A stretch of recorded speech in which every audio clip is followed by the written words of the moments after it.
the government of this country doesn't really care about the art. Like, it doesn't value them. That's why the maths teacher is teaching music. 101. Can I please welcome to the stage the guy himself? Watch me rain. Ow! Watch me rain. Watch me rain. Watch me rain. What's the last few days been like? How'd you get into it? How'd you get into the rhythm of the next stage of your life? We're straight into it, man. Yeah. Okay. No fuck. Well, I just want to say thank you lot for coming out, first of all. It feels, you know what I mean? It's weird to step on stage and not acknowledge everybody, first of all. So I just want to say thank you very much for coming out. We're going to start the same way we always start. That is with some light stretches, some meditation. Should say, actually, It's an inside joke if you've been to one of the live shows. If you haven't, then you won't know about it, eh? fire exits there. And that's a good point, actually. You can order drinks, alcohol-free drinks, alcohol drinks from your seat here. We want everyone to feel comfortable tonight. It's a conversation. Yes. It's storytelling. But what was the question? I don't know. I think I got nervous. You said that what was the last couple of days been like? Yeah, because you're kind of, it's second album, you're entering the next stage of your career, your life. Career and life is probably one and the same thing for you. Yeah. I mean, I don't really have much of a life. I've got it's music. It's work. You wake up and you do the emails, or you go to the studio. Everything. Yeah, all the time. You do all the jobs. All the jobs, all the time. But like the last couple of days, well, some of you know, I was violently ill over the last couple of days.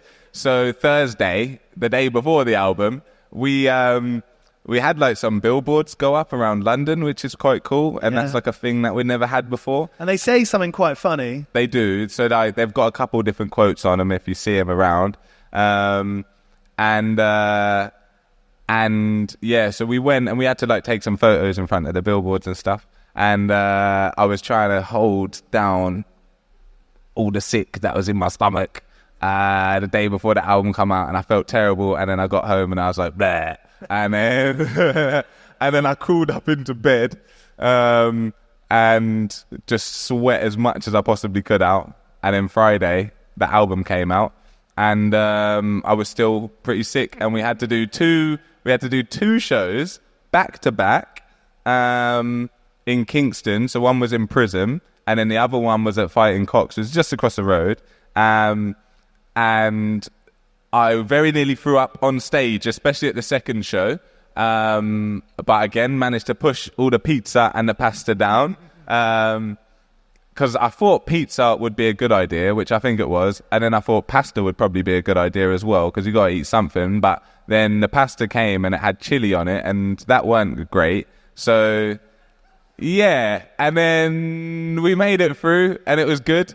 And then yesterday we had a bit more of a relaxed day, where we went and did two album signings back to back, which was quite fun. And it's always nice to like meet people that are like listening to the record or they're about to listen to the record, and they're enthusiastic enough to come out and get it signed. So that's always nice. Do you know what I mean? So I feel quite blessed that we're getting the opportunity to meet lots of people like face to face and do that. And we have like more signings tomorrow, like in Liverpool we got signed. Then throughout the rest of the week we've got rough trade signings happening. Do you know what I mean? Throughout Bristol, Nottingham and London. So it's fun, man.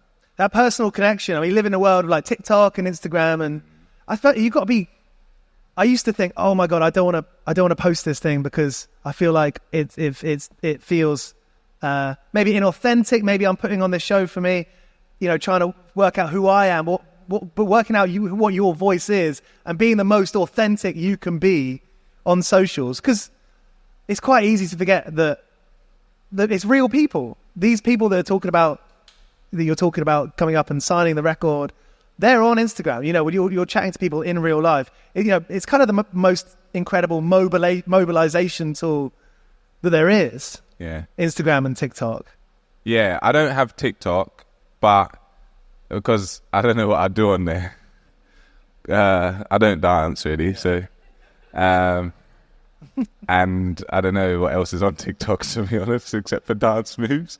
Maybe like I don't know, 30-second like informational videos of how to make pasta, al dente style. Do you know what I mean? How to floss. And I already know how to floss and how to make al dente pasta. So does it hurt you when you floss? Have you got, because there's that whole thing that you start, but it's really painful, but it gets less painful as you go on. I've heard. What, with flossing? Yeah, and I'm not talking. You're not talking like that. No, floss. Like what my niece and nephews used to do. That's not cool anymore, though.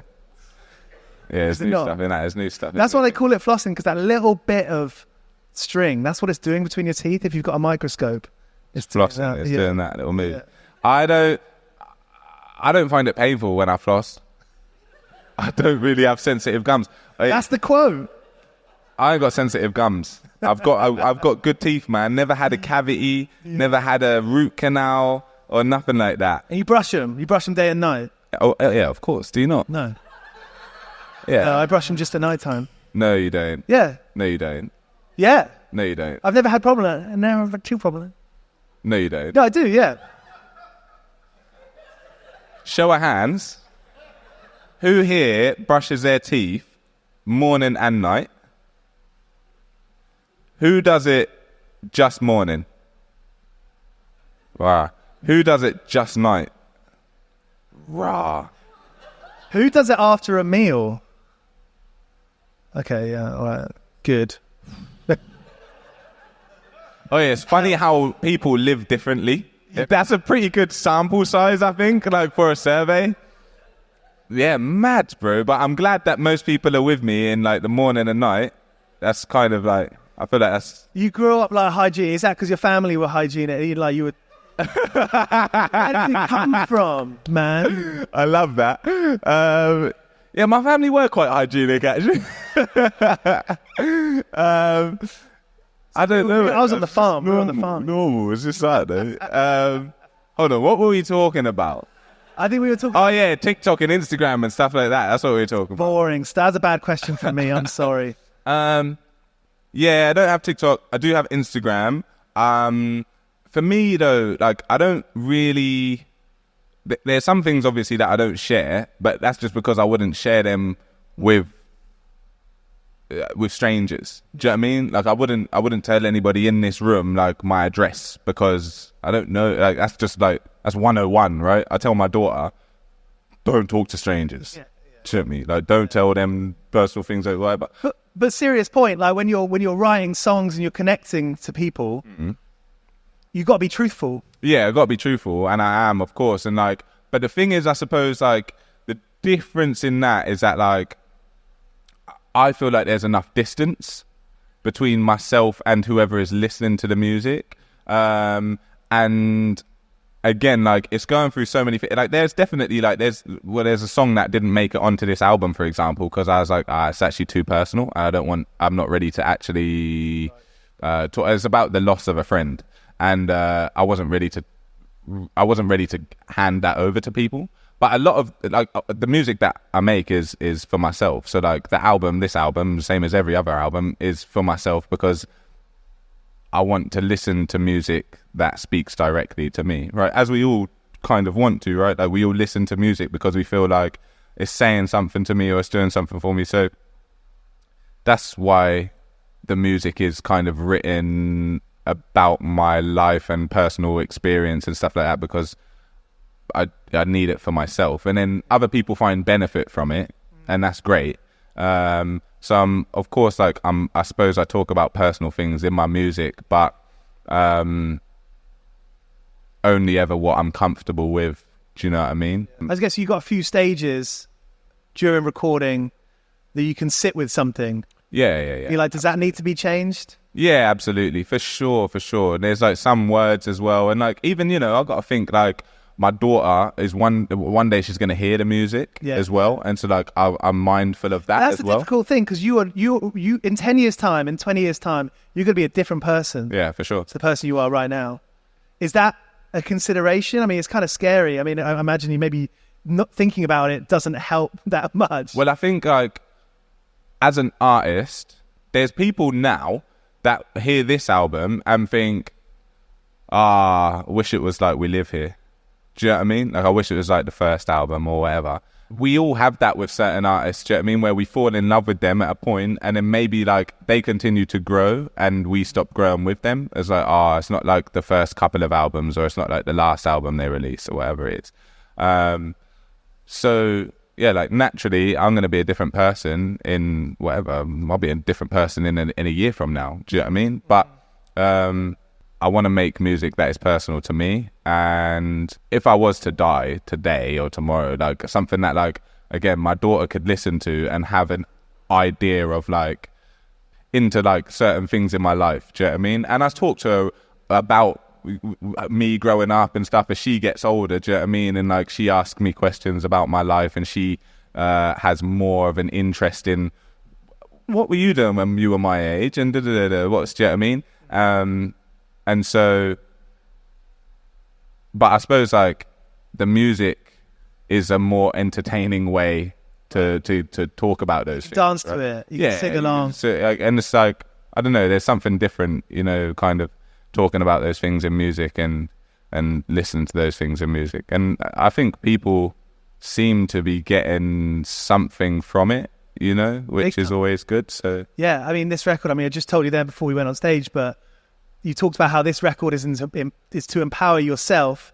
I think we feel empowered when we hear you empowering yourself. You know, that's the kind of human nature. When someone else is doing something for themselves, it kind of gives us a permission to do it for ourselves. Yeah, I've definitely found that. That's one of the reasons why that the album is what the album is, because there are artists and creatives that I've looked to for inspiration outside of like the sonics and like what the music sounds like, or the themes and the topics, and more of like how they conduct their business, for example. That's like a big one for me. And obviously like the independent nature of Bob Vylan. I look to other independent artists, to see how they're able to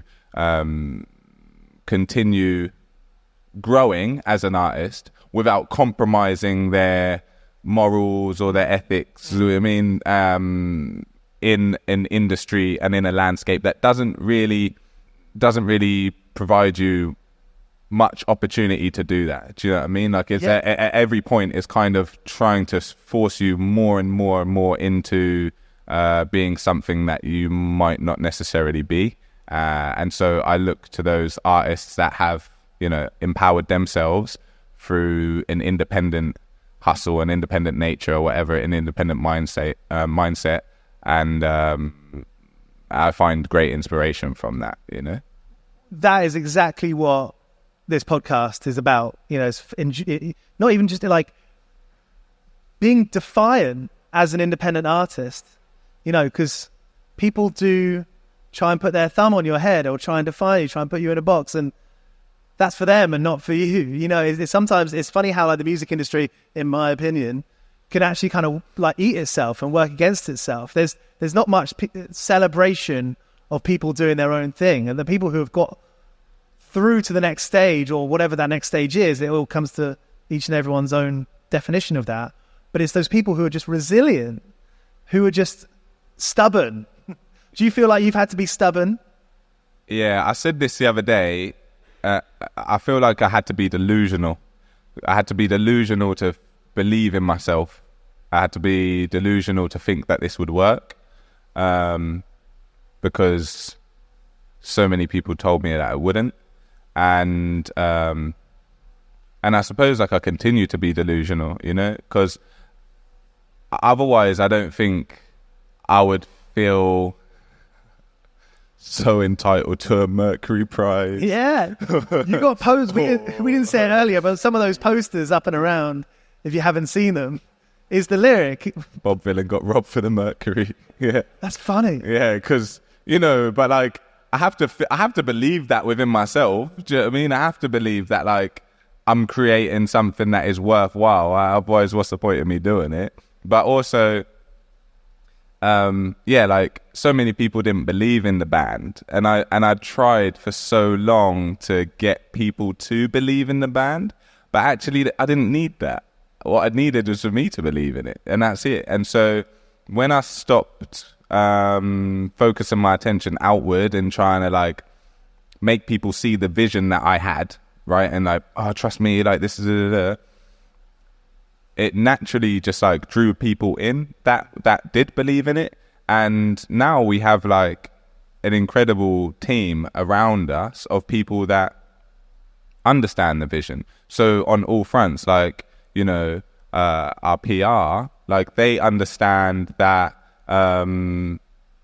we don't have the budget that maybe some of their other artists have, right? Because they might be on a bigger label or whatever. But they believe in us, and we've worked with them for ages, you know, and we've grown together. And so as I'm able to pay them more for the job that they do, I do so. Do you know what I mean? And same with like all of our live stuff. So like, you know, our tour manager / drum tech / life coach is, you know, he's here today, and like he's like, you know, he's incredible help. But like he taught Lil Bob how to play the drums, right? Like that. Yeah. Like he was Lil Bobby's drum. Yeah, he was Lil Bob's drum teacher like years ago. And then, you know, we needed somebody to drum tech, and then we needed somebody to tour manage, and then it just kind of grew, and now he's an instrumental part of the team.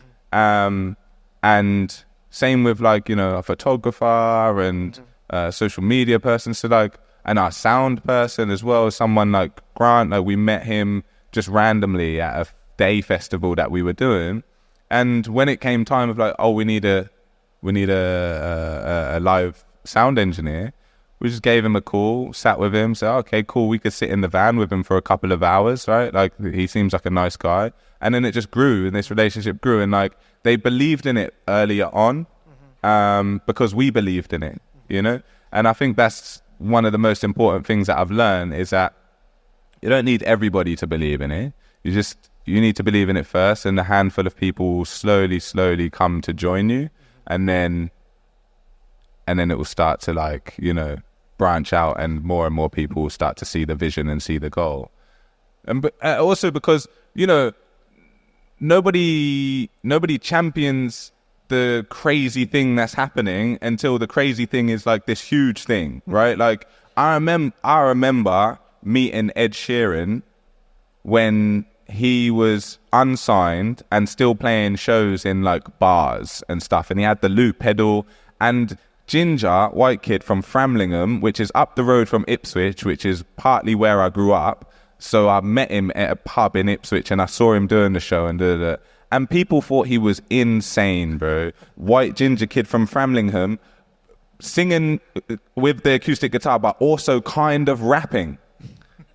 Do you know how crazy? Like at that time, it was absolutely insane. People thought he was nuts, and I remember seeing it and thinking, like, I was just blown away, because I was like, wow, how's he doing all of that? Like, I was more focused on the technical thing. I couldn't care what the music sounded like. I was like, how's he doing all of that with just one person? But people thought he was insane. But then it worked. Like, something, you know what I mean? Popped off, and it built, and it built, and it built. And everybody then was, yeah, Ed Sheeran, like, this guy is so fantastic. Bro, he was on that circuit for years. Years, and people sleeping on people's sofas and that. Like, he was on it for years. And people like say, like, you know, Ed Sheeran did it. Ed Sheeran did the sofa couching, you know, the sofa surfing thing to the stadium thing. He's one in a million. You know, there's people like yourself that may get to the level of Ed Sheeran, but you'll do the sofa thing and then get to a certain level. There's this kind of huge middle ground of artists that don't get to that level. You know, most people don't. You don't hear about those people. You don't really hear about the people who work the side jobs consistently, who are, you know, you're at a level that you're not working side jobs, are you?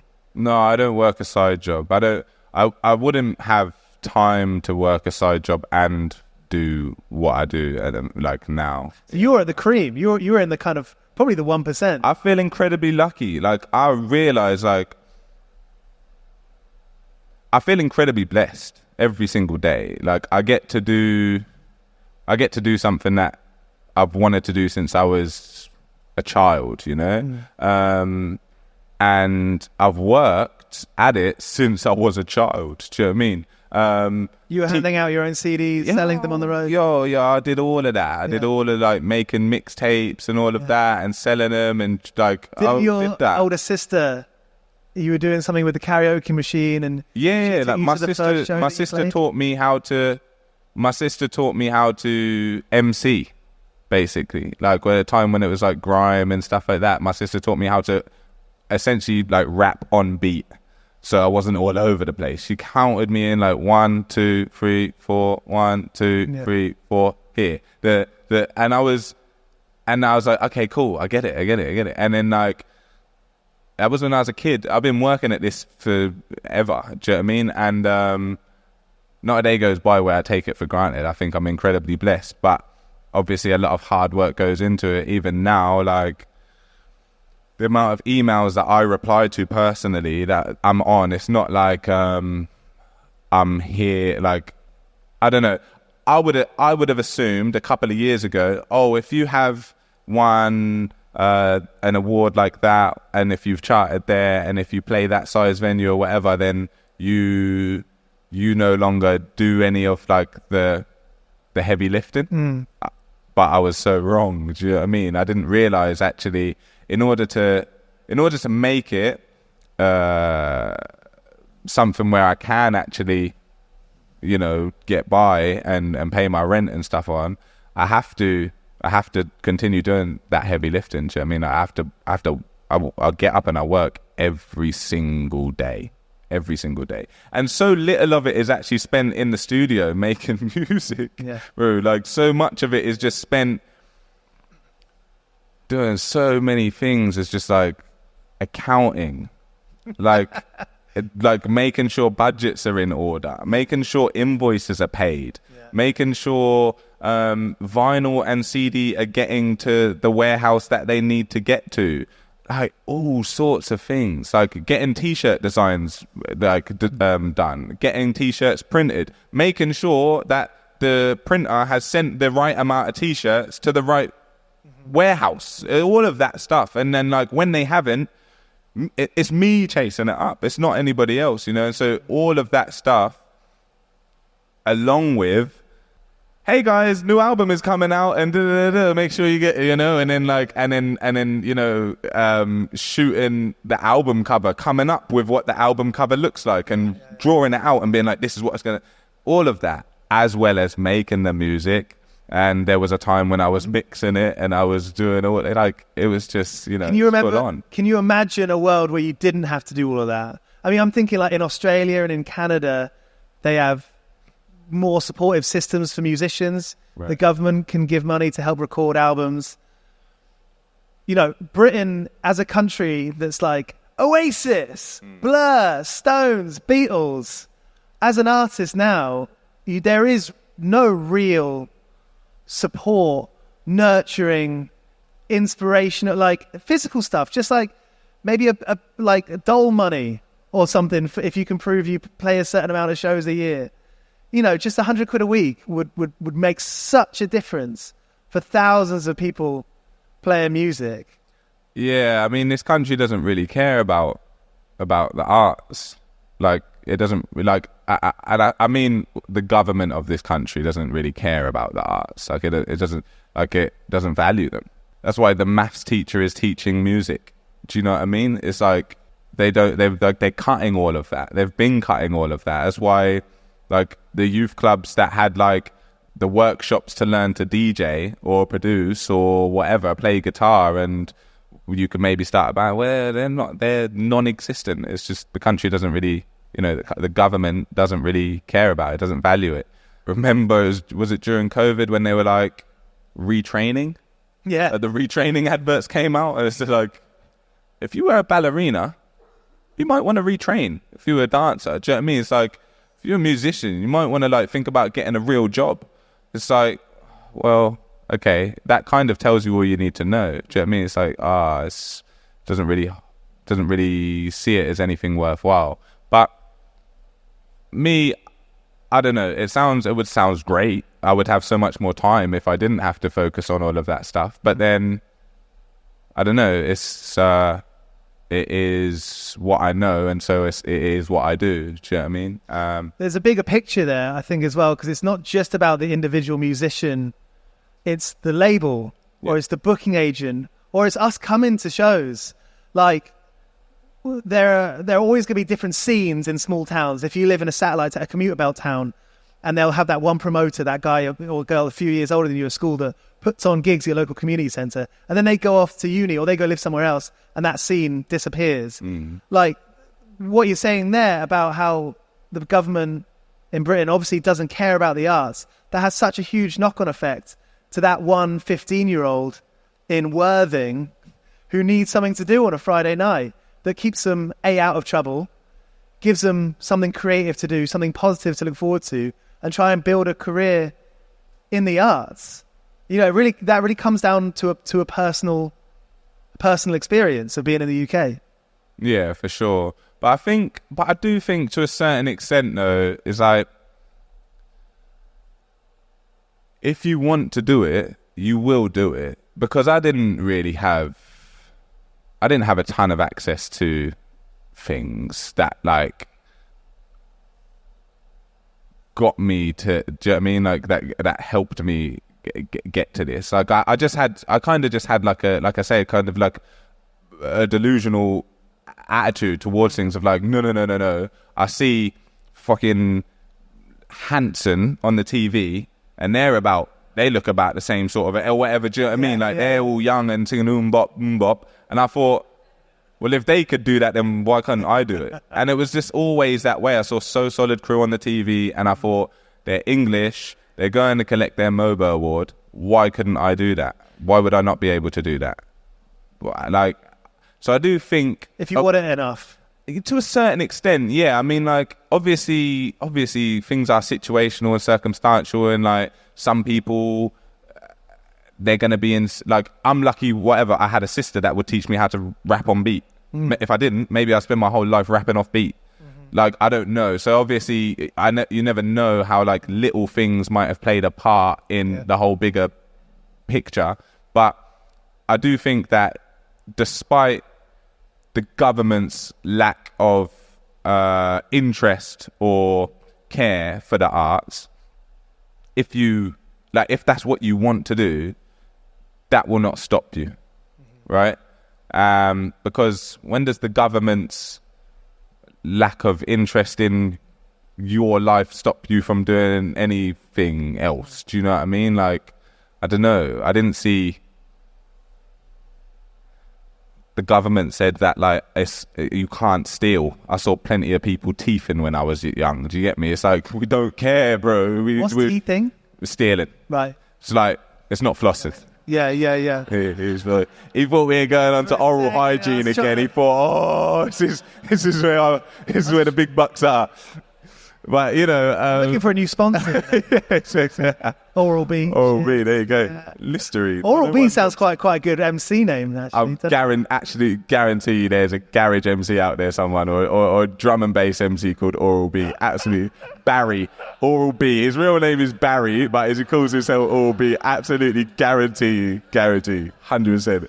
100%. Yeah, I think about band names, and I mean, Arctic Monkeys... What a band name. I don't know. Bob Vylan, fucking hell, bruv. Right, we're stuck with that, haven't we? I mean, can we say, you know, you've hidden your identity this whole time? Yeah, I don't know if I've hidden it. Like, I'm not like Batman. Like... No, but like, people don't know your date of birth, name, or like any of that stuff. Yeah, I mean, like... Is that a decision early on? You're like, this is the way we're going to do it. Ooh, I don't know if it was like a conscious decision. I'm not sure. Like, I can't really remember if it was a conscious decision. But I suppose as things went on, it's just like, if you like the music that we're making, and you know I'm sat here before you, and like I don't know, you can find something in what I'm saying, take that as like what I'm willing to give you, and I suppose like be appreciative of that as I am appreciative of what other people give me that they decide to give me. Like if you go into the coffee shop, then you get your coffee and you have a conversation with the guy or the girl person behind the counter, and you like the coffee in there. You love the coffee in there. You don't need to know where that person grew up, if that person's got a girlfriend or a boyfriend or a husband or a wife, or where they live or what they do on the weekend, or their date of birth, their full name, social security number, all of that. Like, you know, what do you know to know? The coffee's good. Do you get me?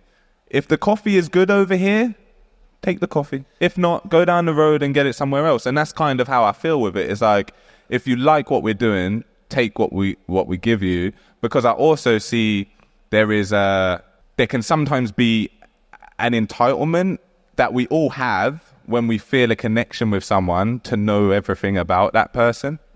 Like, I feel like that's an unhealthy thing to have. I feel like it's an unhealthy thing to want to know everything about somebody. I also feel like it's an unhealthy thing to give everything to somebody.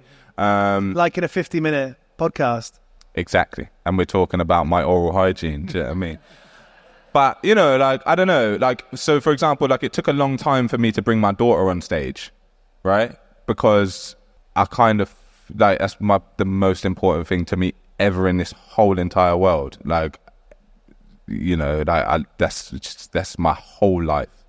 But then in, you know, Making Dream Big, for example, and I put her on the record, she's on that song, and I don't know, like we're talking and stuff, and I thought, you know what, it would be nice if we could share some of these moments together that I'm having, and like playing Kentish Town Forum, for example, is like, this is a big moment for me. She's been an incredible inspiration for me and a driving force in me going so hard in making this band work. I thought it'd be nice to be able to share these moments with her if she wants to. And, you know, she was like, yeah, cool, like, I'll come on stage. And like sometimes she comes to the festivals or the shows or whatever, and she's like, I'm just chilling today. And then sometimes she was like... You give her the choice. Yeah. And if she's like, yeah, cool, I'll come up, then she comes up, do you know what I mean? But it took me a long time to do that. But even now, like, she comes on stage, our social media, Rhiannon, our social media person, like, she'll film it and stuff, and she'll give me that footage. But she'll say, oh, in the recap, in the thing of the night, like, do you want her to be in the thing? Choice. I say, nah. Like, don't put her in that video. It's like, if we were at the show, then we're at the show, and that's what we got to experience all together. But I don't want to blast her all over the internet and da. Do you know what I mean? She's a young kid. People on the internet are weird, and like, do you know what I mean? And also, she might say, yeah, cool, like, I don't mind if you post a picture of me on it, but then that's there forever. And so when she gets older, and she might not want that up there. So I'm just mindful of those things. Do you know what I mean? You're able to curate it and curate your output, and by giving yourself a name and an image, which I don't think is like, I think maybe growing up as punks, you'd be like, oh, I don't want to have an image, but I think the idea of an image can be very powerful because you get to create and show a message, and that's what you do. You know, you do through your music and online. You have messages, but I don't feel like, you know, I don't talk about everything in my life because, again, like, I don't want to, you know, I don't know, like, I don't feel like everybody needs to know everything, but I feel quite fortunate that I don't have to, I don't have like an image to upkeep. Do you know what I mean? Like, in terms of like political views and just anything. Like, I don't know. Like, I can't imagine what it's like to be a pop star and you can't go on camera without everything that, like, do you know how, I got my hair retwisted for the first time in ages on Wednesday or whatever, because I was like, I've got an album coming out, I should probably look somewhat clean. It gets a bit fluffy and that, do you know what I mean? But I go on camera without it, it's just whatever. I don't have an image to upkeep, and like the same way that I talk now is the same way that I talk with my friends and thing. I can't be bothered. I just wouldn't, and I wouldn't be able to keep it up. I wouldn't be able to keep it up. And I think that's what we see sometimes, where like the mask slips on an artist or someone that like maybe we're looking up to or whatever, do you know what I mean? And maybe you go, oh, they're actually really like that. It's like, I'm just Bob, do you get me? And I don't know, I just get on and just do my stuff and make my music, and some people like it and some people don't, and that's it. I don't know. I think some things you said are in your lyrics, like choose between health and your rent. It's interesting how that is common sense, but when you say it from a platform, it sounds so radical. Yeah, I mean, yeah, I don't know. What do you mean, like the lyric in Health as Wealth, where it's talking about like paying for the rent or paying for the food, and living in that flat where you had mold and yeah, you're talking about on Get Yourself a Gun, right, on the new album, and the new record. Yeah. Oh well, yeah. I mean, again, that stuff is like that's like real life stuff. So like, you know, when my partner was pregnant, we lived in a flat where there was mold. Do you know what I mean? Like when you moved in, it was nice, whatever. But then now you realise, and we didn't know shit with kids, with a kid on the way. Do you know what I mean? You don't know where the boiler is. Knew nothing, bro. Knew nothing. Trip switch. Didn't know how to bleed a radiator. Didn't know nothing, bro. Yeah. And so, you know, like we lived in a flat, no double glazing. I could afford it because I had a student loan that I was, do you know what I mean? Which is really one of the only reasons why I even went to uni, because I was like, I could get a student loan, and I kind of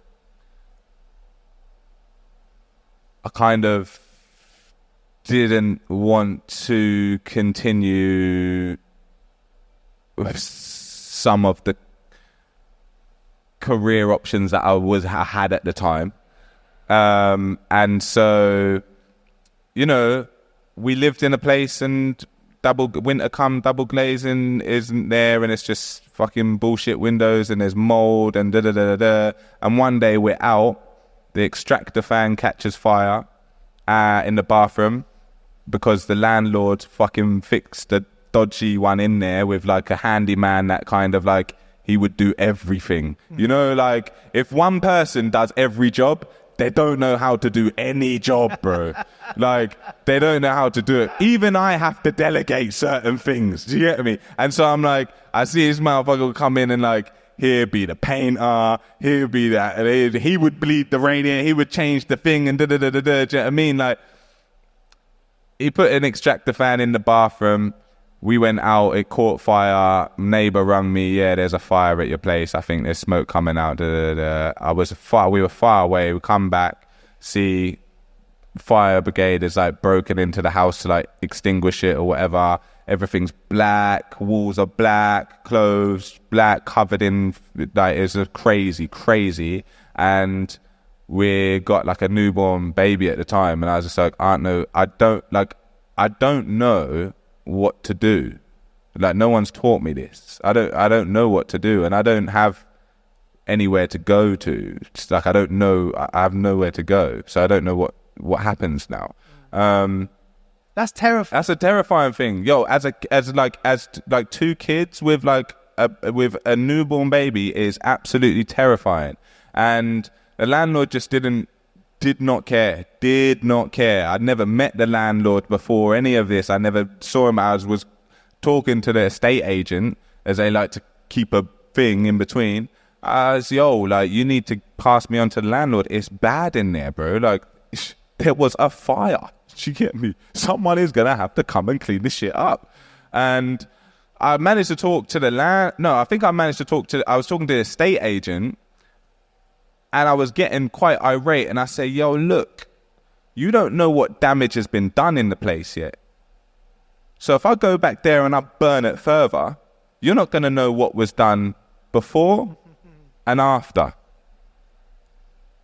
5 minutes later, my phone rang and it was the landlord. Yeah. So You're smart. You're smart. That's good. allegedly. And we get that from your lyrics. But that's your it. So songs. it's like, it's not like I'm writing it, like, it's real. Do you know what I mean? Like, I got a beef with these motherfuckers. Do you get me? Like, What were you doing when you were studying? Were you doing part-time jobs then? I mean, music doesn't pay until you get to a certain point. I was seeing you grin there. You're grinning. You're an entrepreneur. Mm. You sell T-shirts. I did sell T-shirts. Yeah, I've always worked for myself. Except I have had moments. Any actual look. The work that I've done throughout my life has been honest work. Just because it's whatever, it may fall outside of the realms of what is considered a 9 to 5, does not mean it's not honest work. And you know, I've had moments where like I did, like I worked at a car phone warehouse for about 2 weeks. I worked at a call center for maybe a week and a half. I found it so hard. I worked at a bar for about maybe 2 weeks. What did you find hard? Was it the time? Nah. Was it like I could be doing something better? I mean, to a certain extent, but it was more.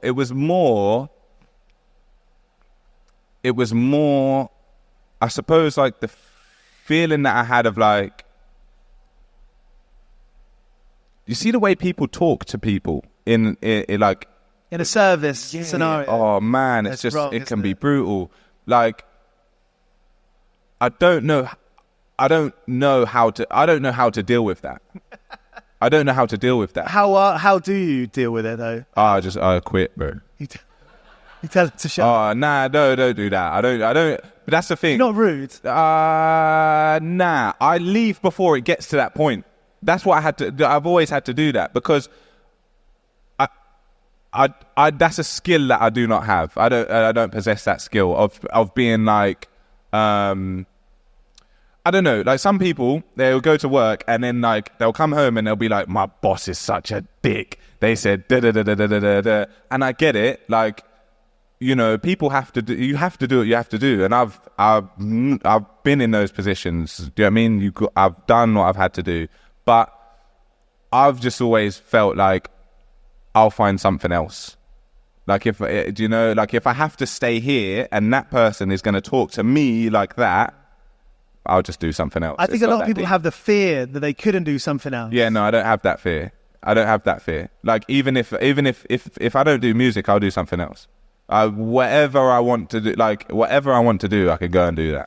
I just firmly believe that. And so, and as well, it's like, you know, I was working at Carphone Warehouse, and I just thought, well, I'm not gonna be here forever, and so if I quit today, it doesn't matter. So, you know, and I had a kid as well, but like I always found a way to provide. I always found a way to make money, and you know, I took my student loan, for example, and it wasn't like, oh, I was just I don't know, I weren't like a out and out like hooligan, do you know what I mean? Just like whatever. I was always smart with things. I took my student loan, for example, and I saw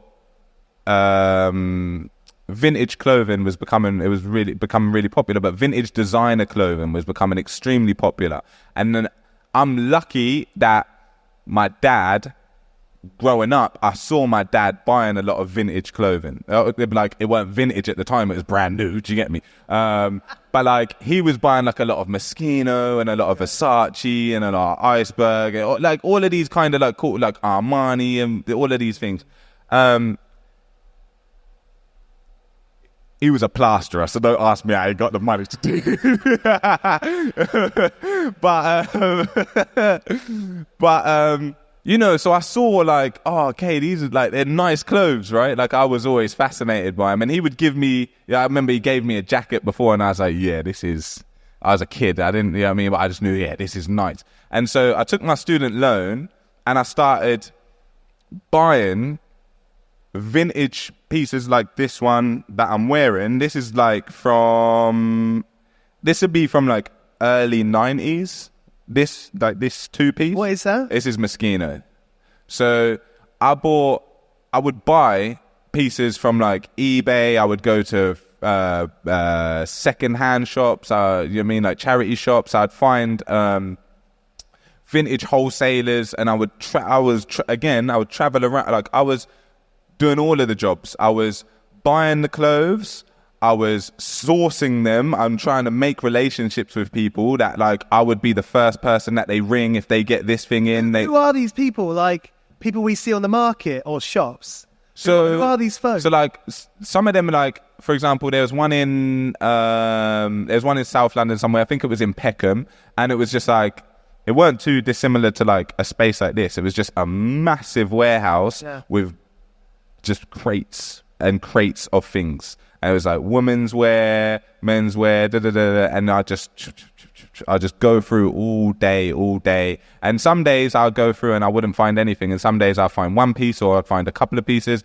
I'd look on Gumtree, and someone that's like selling their son's clothes or something, like he's moved out and they've just left, oh, I don't know, he doesn't want these things. And I'd travel from whatever, South London where I lived at the time, to North London, or I'd travel to fucking Guildford, wherever it is, and I'd go and pick up one piece. But that one piece was getting sold. Someone wanted, oh, it's £30. I said, cool, I'll take that £30 and I'll go and sell it for £300, because that's what the market said. Do you know what I mean? And you're like the Nightcrawler. You're like the Jake Gyllenhaal in Nightcrawler of London vintage clothes. I mean, it's the first time I've been described as such, but I'll take it. He's a good actor. Yeah.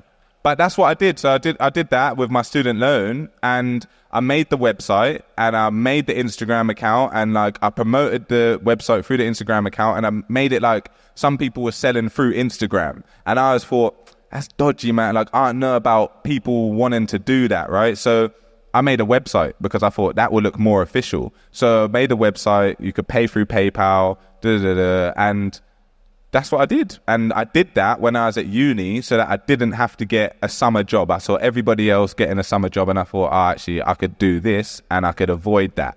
I could just about avoid it if I was very careful, do you know what I mean? And also, it was a little self-serving because I enjoy these clothes, do you get me? So I was like, some pieces I can keep for myself, and then some pieces I can sell and I can make money, do you know what I mean? And then with that, I started to make enough money then that I started printing my own T-shirts. And so I started printing my own T-shirts. With your own design? Yeah, with my own designs. That you made? Yeah, that I would make on Photoshop and Illustrator. And then I started like a separate website and a separate Instagram account, and used the one that I'd established to promote this one.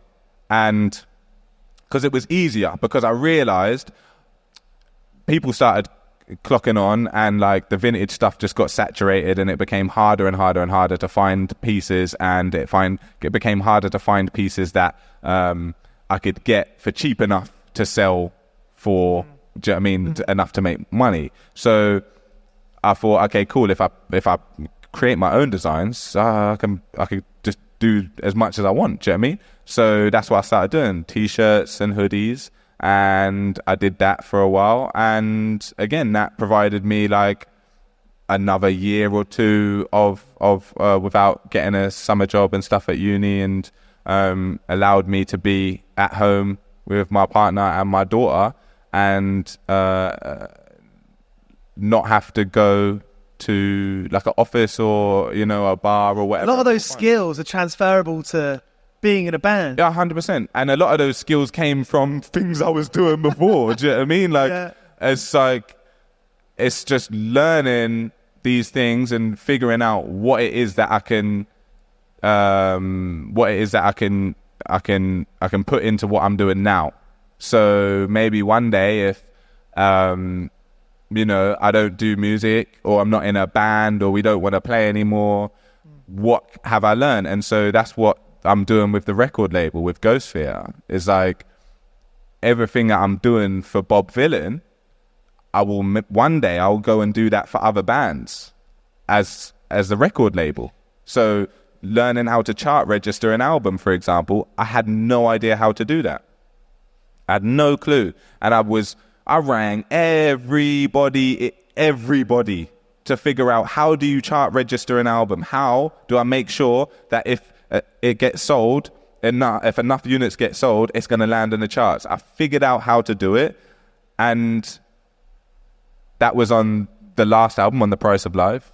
Lo and behold, it's in the charts. Number 18. Number 18. And so now I know how to do that. So I've, of course, done the same thing with this album. And then when we have someone on the label, on Ghost Theatre, I will know how to do that for them.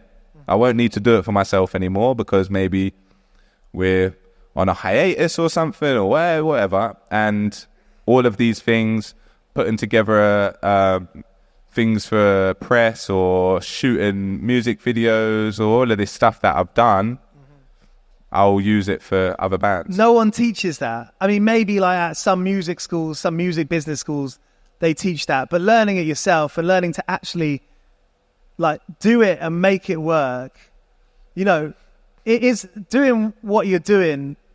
You're in the business of inspiring people in a way. You know, I feel like, I mean, I don't want to tell you what your job is, but when I listen to Bob Vylan, I'm like, okay, part of this is to empower people. It's to inspire people to share this kind of knowledge of how to do something good in life. Yeah, I just think, again, it's that thing of like when I saw Hanson or when I saw So Solid Crew, which I understand are two very different artists, but like they're the ones that just made so much impact on me. Like they left such an imprint on me. But like when I saw them, I thought I could do that.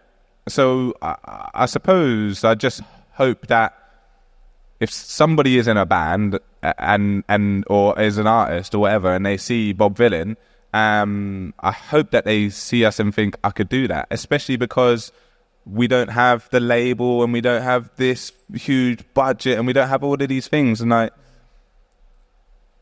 hopefully somebody sees what I saw and thinks the same thing that I thought and has that same determination. Do you know what I mean? To do the thing that they love. And I know that you know, it has helped some people do that already, because, you know, I have conversations with people and they express as much. So it's good, and that's kind of like what we should be doing, really. Is like inspiring each other to go for the thing that you want to do. Life is so short, bro.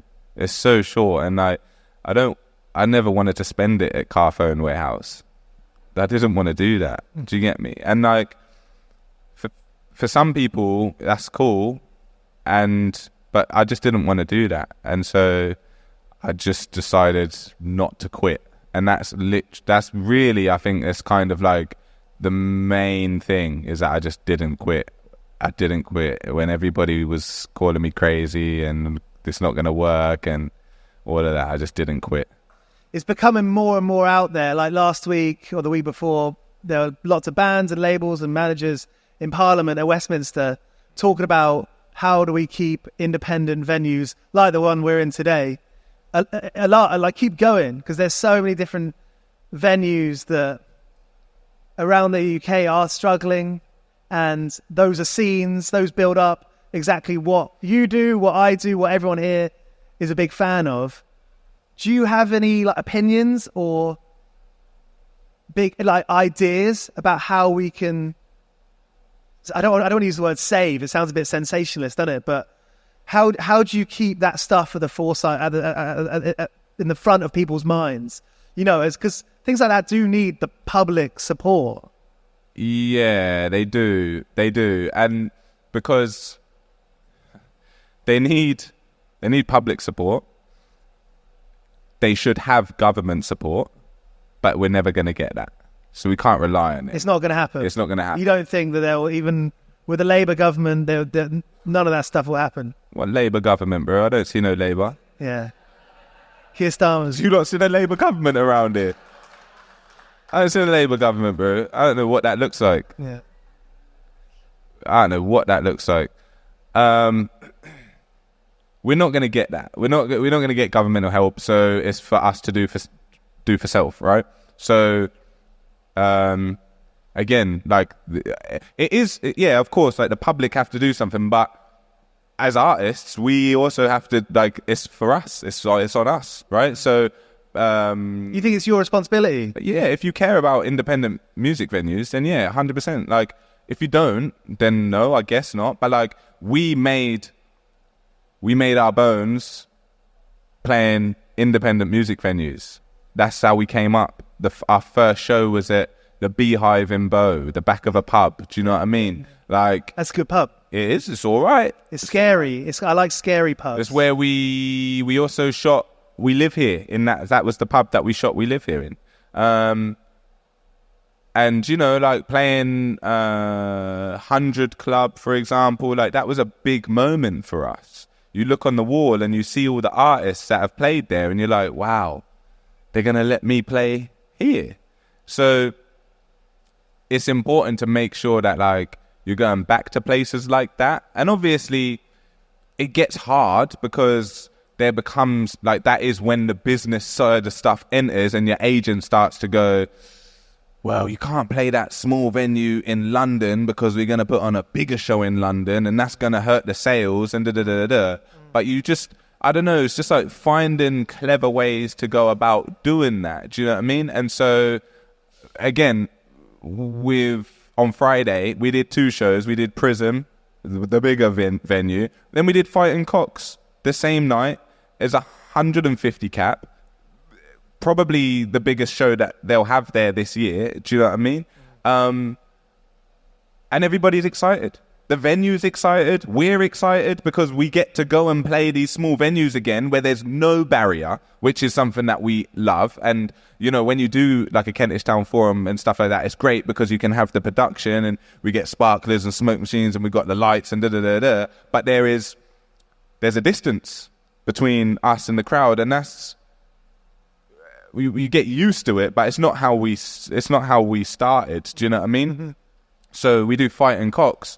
There's no barrier, and people are, you know, they're like pushed onto the stage or what can be considered a stage. Do you know what I mean? Yeah. Whereas with Prism, there wasn't that, mm-hmm. And you saw 2 very different shows, both enjoyable in their own way.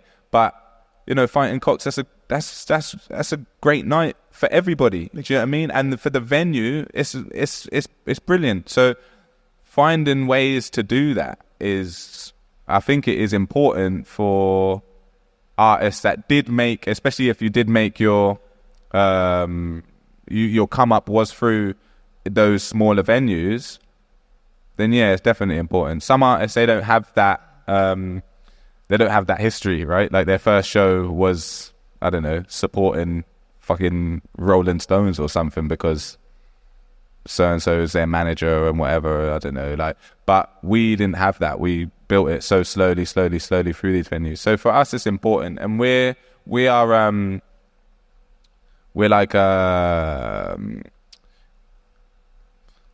would you call it, like patrons of the Music Venue Trust? Yeah. Yeah. And, you know, like I spoke at one of their events a couple of years ago, and like, you know, they email us regularly and we try to find things that we can help with, and you know what I mean, when we can, mm-hmm. when it makes sense. But yeah, like little things, they go a long way. We can't rely on the government to help us with that. I do think it is on the artists, and I don't know, we'll continue to find ways to do that, and hopefully other bands will, and yeah, we can maybe stop, but at the very least slow down the speed by which some of these venues are closing. Do you know what I mean? Can you imagine a world in 20 years' time, 50 years' time, totally plausible, that bands won't be playing at the Beehive or bands won't be playing at Fighting Cocks? I don't know. I suppose if those venues are not there, then yeah, of course. But like,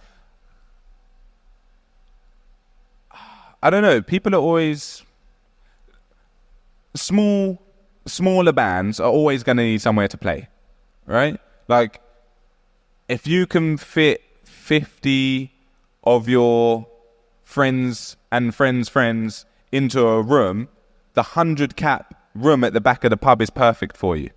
Right? And it's perfect for you to work out like the kinks in your set, and you know, like how you interact with the crowd and all of that sort of stuff that you don't get in a rehearsal room. And so there's always going to be a need for those places, and there's always going to be bands that are happy to play them, because you can't fill 500 people in this room or 2,000 people in that room. So I don't know, but it is sad, obviously, when you see these venues getting shut down and there seems like there's not really much you can do about it. But again, I just think it is for the artists to figure out ways to help. And maybe as well, it is for those venues as well to like figure out other things that they can do with the space, right? Like vintage t-shirts. There you go. But again, like something like that, well, like, you know, if the space ain't making enough money bringing in bands, have a vintage market or have a fit. Do you know what I mean? I don't know. Like, do like figure like there's always something you can do. I've found that there is always something you can do to keep the lights on. Craft beer. Fuck knows, bro. But like, you know what I mean? A sourdough making workshop, bruv. Like, you have a room, it's a space. People need a space to do something. Yoga class, whatever it is. Do you know what I mean? Like, I don't know. But like, I do know that you can't wait for anybody to save you. I know that much. And you definitely can't wait for the government to save you. So, I know you better save yourself. Help yourself. Because it's cold out there, bro. Hey, Bobby, thanks so much for this chat. We're getting just past 9 o'clock, which is the cut-off time. But thank you so much for being up for this. I think, thank you. You know, I am going to say this because it's my night, but these conversations are important because this is how we, you know, since the dawn of time, this is how, as a society, as a species, this is how we function, by communicating and being together ultimately. Because I think now, you know, more and more, we are more alone and looking at our screens inside and not going out or hearing stories. So I appreciate the time. Thanks. I appreciate you. Have you lot enjoyed it? Are we doing a Q&A? Yeah. A Q&A? Yeah. Has anyone got a question they'd like to bellow out? If you have questions, if not, we won't force it. Man on the right. Why don't we play more gigs in London? Because again, what I was saying about the agent, yeah, he goes, oh, you can't play that show there because we're going to put a big one on at the end of the year and it's going to hurt the sales. And you know what? Sometimes you got to listen to him because that's his job. And like, essentially, that's what he makes his money from doing. So I'd be a fool not to listen to him. Do you know what I mean? But again, there are certain little things that we do. Like last year, for example, we did like a Vylan social. It was like our first Vylan social. Were you there? We're going to do the second one this year. I guarantee we're going to do the second one this year. So it's not a show, but in London, again, we found it was a little brewery, and it's called Werewolf Brewery in Camden. And we just brought people there, didn't have to pay to get in. We had some hot sauce on sale. We had T-shirts if you wanted to, but also you could just come, hang out. We'll sign some stuff if you got stuff you want signed, to have a chat. have a drink, take a photo, build a community. Exactly. The brewery loved it because, you know, it was like, it would have been a quiet night otherwise. And we loved it because we get to interact with people that like our music resonates with them, and they get to hang out and take photos with a band that they like. So And it it's didn't like a take win-win. too much effort. Nah, Not it's too like, much organisation. I weren't doing nothing else on that. What else? I weren't doing nothing else on that Friday or Saturday. Do you know what I mean? I'm gonna be sat at home. Well, I could be. It was a nice sunny day. We're hanging out, bro. Yeah. Like, to me, that's a better use of time. You know. But why don't we do more shows in London? That's why. Because, you know, Ross at UTA is like, we're putting a big one on at the end of the year. So I'm like, oh, cool. Ross, we're putting a big one on at the end of the year. We got time for one more question. There was a hand at the back there, if you want to shout it out. He's asked it already. I've got one. Was there like one moment when you thought, this changes everything? It was a day or a period of time where something happened. Maybe it was something stuff that people were telling you, or maybe you saw it in the mirror, metaphorically, and you thought, this changes everything. My life's going to be different now. I don't know if there was one moment, but when lockdown happened, I did actually have a normal job. Or before lockdown happened, I had a normal job. When lockdown happened, I no longer had that normal job. And then I thought, okay, well, this is kind of the perfect opportunity for me to go full on with music. It was like I'd been recording and making so much music, and it was all kind of sat there, been putting out little bits. But when lockdown happened, I said, okay, this is now the time. It's the perfect time. Everybody is sat still. So we put out We Live Here, the video, and it started to work. And I saw it. And I saw... Quickly? Sort of slowly? I don't know what's quick and what's slow. I guess 100 plays in a day is... Oh, yeah. Nah, it got to that point where, like, it was doing like 1,000 or more every day on the video. And I was like, what's happening, bro? I was so blown away. And I thought, okay, the audience is found it. Do you know what I mean? Because we'd been putting out music before We Live Here. We had videos online and everything, but that was like the moment when the audience found the thing that we had been putting out. You can't force that. No, and obviously, like we spoke about upstairs, it was because I was wearing the Crass t-shirt and the coat. Do you know what I mean? And I think a lot of people saw that thumbnail, which was completely like, again, it was just by chance, and they thought, well, what's this guy know about Crass? Clicked it and went, oh, seems like he knows quite a bit about him. So, you know, it worked out. And I think that was the moment where I was like, cool, it's like, now is the time. You know, now's the time. Like, and we just, boom, started getting things in order and put the album out, and then Rough Trade got in contact, and then it was Album of the Month there, and we started selling vinyl and CDs, and I was like, whoa, okay, this could be a thing. And that's when I started thinking, yeah, now is the time to switch all of my attention onto this thing, and purely onto this thing. Big time. Hey, thanks so much. It's been a lot of fun. Thank you. I appreciate it, Mara. It's Bob Vylan. If you enjoyed this chat, make sure you subscribe to 101 Part-Time Jobs for more. We've done episodes with Idols, Yard Act, Self-Esteem, King Gizzard and the Lizard Wizard, and so many more. We put out 2 episodes every week, and we'd love to have you there. Subscribe to 101 Part-Time Jobs on Spotify, Apple, and everywhere you get your podcasts.